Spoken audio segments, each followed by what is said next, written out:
వివక్ష మన నిన్న మాట్లాడుకున్నాం. ఐపీఎస్ అధికారికే వివక్ష తప్పలేదు.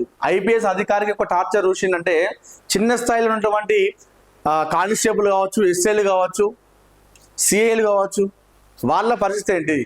సరే పోలీస్ పక్క పెడదాం.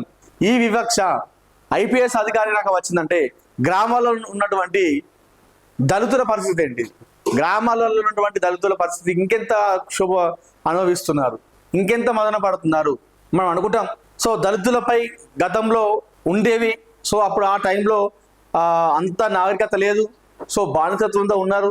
కానీ ఇప్పుడు టెక్నాలజీ మారింది, నాగరికత అభివృద్ధి చెందింది. సో ఇప్పుడు అలాంటి కులాలకు అంటే అలాంటి గొడవలు ఏం లేవు, అందరూ సమానంగా ఉంటున్నారు. ఈ కులాలను ముందు తీసుకొస్తారు అనవసరంగా అని చెప్పేసి చాలా మంది అంటుంటారు కదా.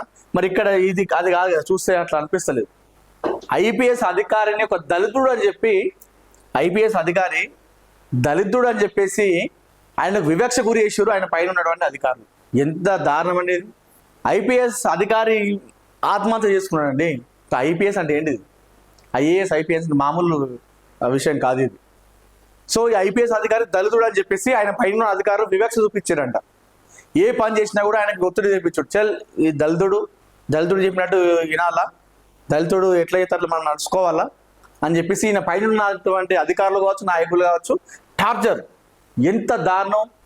అందుకోసమే కదా రిజర్వేషన్ పెట్టింది అందుకే అప్పుడు అంబేద్కర్. ఇలాంటి వివక్ష గురవుతున్నారు. సో దళితులు కూడా వాళ్ళకు రిజర్వేషన్ పెడితే వాళ్ళు చదువుకొని వాళ్ళు ఉద్యోగం చేస్తే వాళ్ళు కూడా మంచి రెస్పెక్ట్ వస్తుంది, వాళ్ళు కూడా మంచి ఉన్నత స్థాయిలో ఉండాలని చెప్పేసి అంబేద్కర్ రిజర్వేషన్ తీసుకొచ్చింది. కానీ ఆ రిజర్వేషన్ తీసుకొని చదివి పాస్ అయినా కూడా ఆయన వివక్ష అనేది తప్పలేదు. మరి దీన్ని ఎట్లా చూడాలో అర్థం చేసుకోండి ఇక.